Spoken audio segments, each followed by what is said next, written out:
Tu veux savoir c'est quoi la différence entre le libre arbitre et le destin? En fait, il n'y a pas de différence.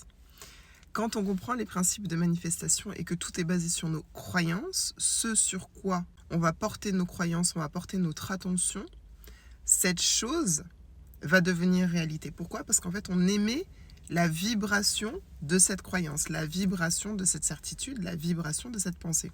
Et donc, les choses arrivent dans notre vie. C'est un sujet à part. Vraiment réussir à vraiment intégrer en soi la technique de manifestation qui est vraiment basée sur le fait que on se sent comme si c'était déjà là, en fait. C'est déjà la réalité, comment tu te sens au quotidien, comment tu es au quotidien, comment tu penses au quotidien. C'est ça, la manifestation, tu vois.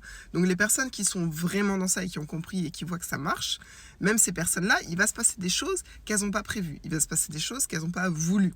Pourquoi? Parce qu'en fait, toutes ces choses-là, non voulues, elles sont liées à notre destin. Elles sont liées à quelque chose que nous-mêmes, on a choisi. Et donc, Dieu a mis en place pour nous dans cette incarnation, tu vois.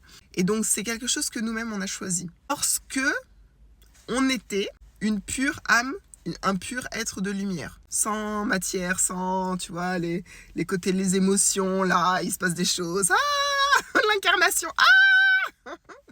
Avant tout ça, tu vois, on était pur être de lumière.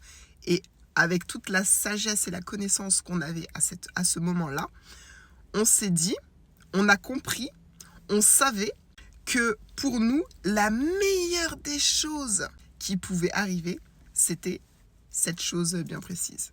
Même si nous, dans l'incarnation, on se dit « Oh non, pourquoi ça m'arrive ?» et tout. Non, ben tu sais quoi? C'est nous qui l'avons choisi avant. Donc, ça veut dire que c'est pour une bonne raison. Donc, vraiment accueillez les choses. Ancrez cette croyance, parce que ça reste une croyance, et avant d'en être persuadé et donc de le voir au quotidien et de comprendre toutes ces leçons et pourquoi ces choses qui arrivent que n'importe qui dirait « Oh là là, ma pauvre, il t'est arrivé ça », toi tu vas te dire cool. Même si là c'est la cata, même si là je dois gérer les conséquences de... Mais ce truc-là, qui est arrivé, je vais comprendre un jour que c'était pour mon plus grand bien. Donc j'accueille. Je ne suis pas du tout en rejet.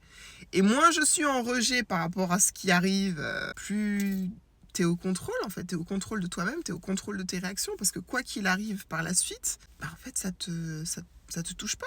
Ça ne t'impacte pas. Ça ne crée pas d'émotions négatives. Tu es juste à la cool.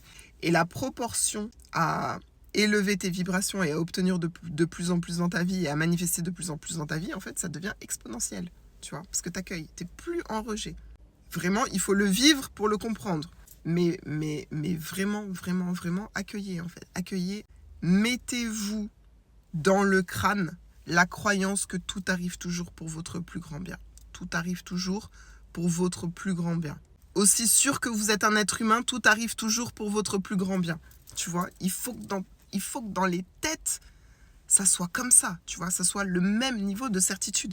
Je suis un être humain, tout arrive toujours pour mon plus grand bien. Tu vois? Vraiment. Faites-le. Faites-le. Allez, qui est motivé? Qui va le faire? Qui va au moins essayer? Vous allez essayer? Dites-moi en commentaire. Allez!